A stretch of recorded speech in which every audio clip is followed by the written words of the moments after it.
Alright, welcome everyone to the next episode of our Pokemon Emerald playthrough. So we're up to part 5 now. So after defeating Watson, we are going to be heading up towards the mountains to check out what's going on up there. So this episode is really just going to be a lot of traveling and grinding, so we don't come up against any gym leaders in this video or anything like that. You would have worked that out from the thumbnail that I've put up. So while we go through all of this, just pretty much want to continue my little brainstorm and discussion over what I'd like to see from these games going forward. So at the moment we've got a few different rumours flying around, so that's ones that I've discussed in previous videos, being the suspected third DLC for Sword and Shield and the supposed remakes of Platinum and Pearl, which is the Gen 4 games. So if we follow along the same logic that they've already remade Gen 1, Gen 2 and Gen 3 as recently as 2014, even though that's 6 years ago, that they should be coming out with a remake of Gen 4 sometime soon, you'd think. Then there's the rumours floating around that you could connect the United Kingdom continent up to France, which is the Kalos region, so the Galar region and the Kalos region, which, I think it's an interesting thought, but I still stand on the side that I can't really see them putting that big of a DLC onto a game like Sword and Shield. I could see them perhaps trying to link the two in the future. I was reading another article the other day where it was talking about how the mines in both the Galar region and the Kalos region look very similar in terms of their design, so they could easily be connected in some way or fashion. But again, I think that's just the way that they designed it. So it could just be that they liked that layout in that generation, and they decided to reuse that sort of similar setup to what they've got going now. I think it's always an interesting idea to explore what might happen going forward. So, do they come out with a anniversary edition for the 25th anniversary of Pokemon with like a super collection of everything together to go on the Switch? That would be too much crammed into one, in terms of if they did something similar to what they've done with Super Mario 3D Collection, where they've put 3 games on a cartridge and sold it for full retail price. I really couldn't see them doing every single Pokemon game and putting them on a cartridge and releasing it, as much as it would be cool to have that and be able to play all of them on the Switch and be able to easily record that sort of thing going forward. I think that'd be really fun, but I really couldn't see them doing it all in one and having it just as a full retail thing, even though some of those games are 20 plus years old. It's a nice thought though. It would be something that I'm sure would sell like hotcakes. But again, it's something where, do they just do like the greatest hits in terms of putting fan favorites on there? But then I guess you'd start a riot in terms of what's a fan favorite and what's not. It's always good to have rumors floating around, just getting people excited about different things. Or if they went along the lines of something like a Grand Theft Auto Online style setup, where they just release a game and they just keep building on top of it in terms of releasing different regions, almost in a Pokemon Go sense, where they've continuing just the trend of bringing out more generations as time goes by, where they're adding more and more into the game, which is that's how you keep a free-to-play game like that going, where you just keep releasing content in a similar vein for Grand Theft Auto Online. While they aren't releasing new islands or anything like that, they're continuously bringing out new cars, new clothes, new missions, new heists, and I think that's certainly the way to go. Even though I saw a photo the other day where someone was comparing the lifespan of different games and showing how on one console, being the PlayStation 2, they brought out 3 different Grand Theft Auto games in comparison to the PlayStation 3, PlayStation 4 and PlayStation 5 now, which has had the same game on it across all 3 platforms.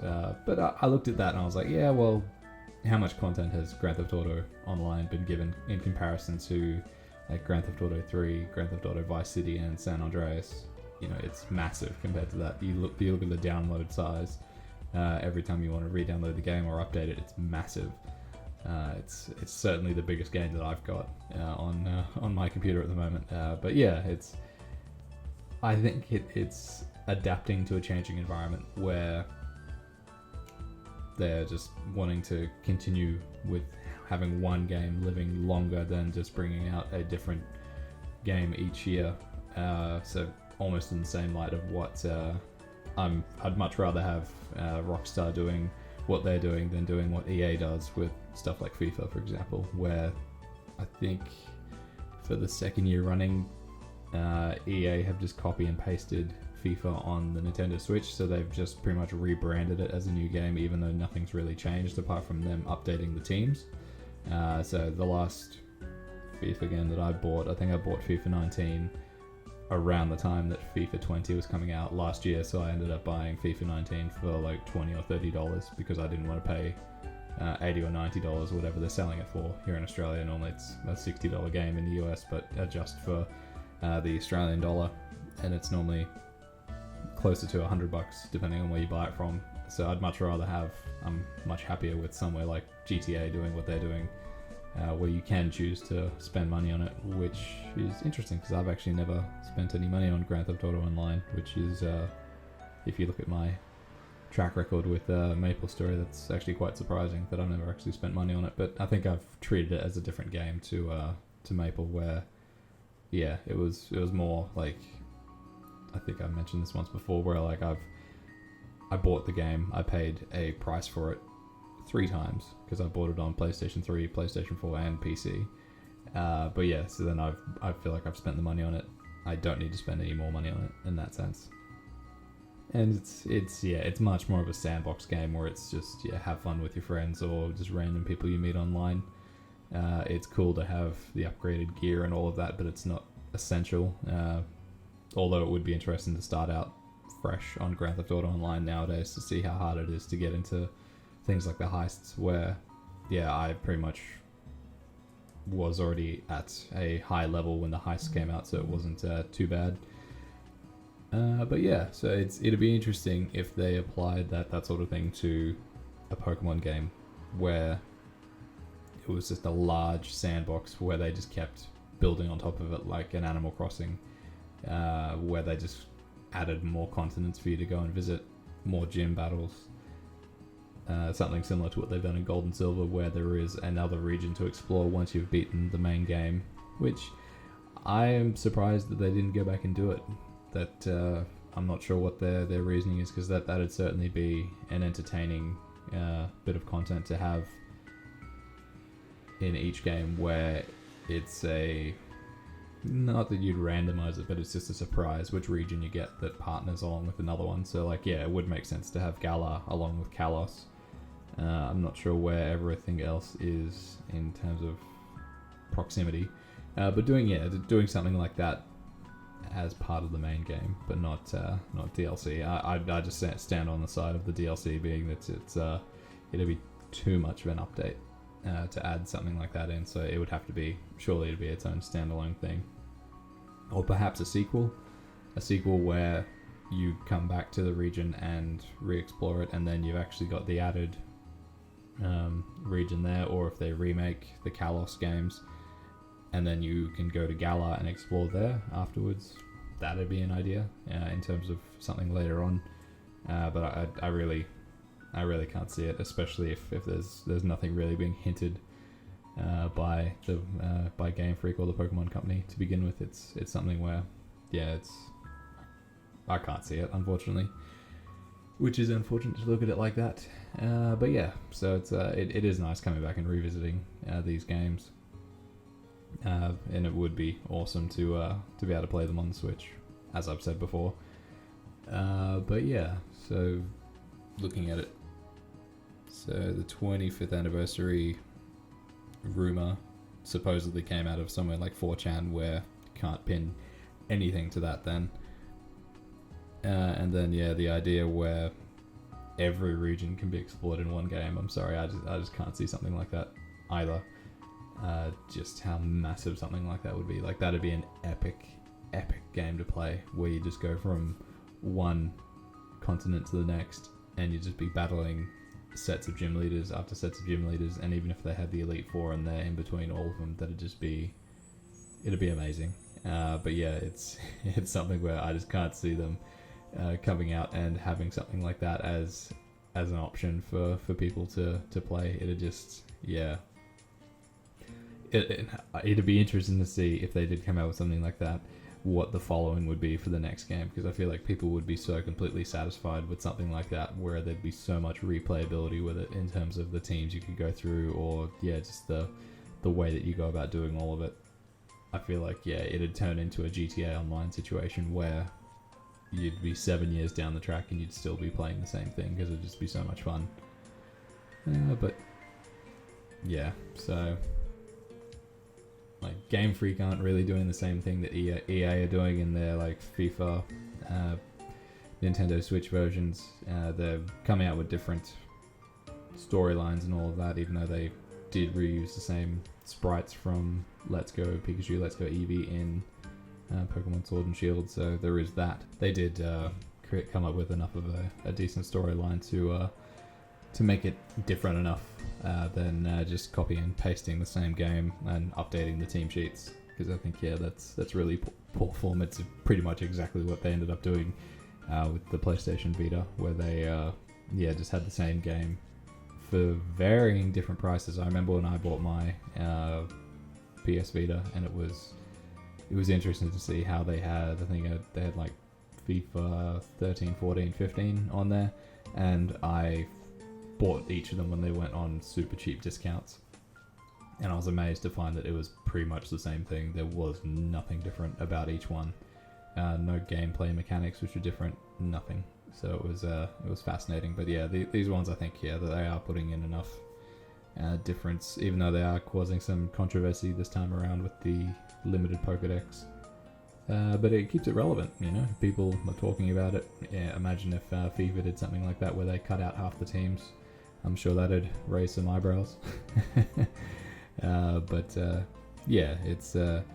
It's one of those situations where who knows what they're going to do next. It'll be good fun regardless. I'll be willing to play whatever they put out for anything. So we're about a week away from the Crown Tundra being released, so that'll be good to explore that and just get back into playing Pokemon Sword and Shield, because I haven't touched it in a while. It's been a bit disappointing. So as much as I feel like it would be a game that I'd really love to play more, I'm just feeling like my time's being drawn to different things currently. But we all have our games that we like to play, so got some enjoyment out of it. Again, I think I've put like 150 hours into it, so I think that's more than enough attention. Hopefully I'll get many more hours out of the Crown Tundra content. But is it a bad thing for people to be getting this excited about something where it hasn't been hinted at all by Game Freak or the Pokemon Company? It's because everyone was very surprised. I know how surprised I was when they announced that there was going to be a 2-part DLC coming out. So that really surprised me and gave me a lot of excitement to be able to go back and play the game again in a different way, and to see how it changes and adapts to the current game that just getting everyone excited over something that hasn't had any real proof behind it, other than just fan theories speculating on how the Johto and Kanto regions were so close to each other that they connected and they were relevant in the second generation games. That since these two are so close to each other, being Kalos and Galar, that it should be the same thing. I just can't really. If they haven't come out hinting that there might be something else to be getting excited about in 2021 for this game, it's strange for people to. I understand, that there's need for people to look to the future and hope for something, but it's also interesting to see. Just the way that all of that tends to function.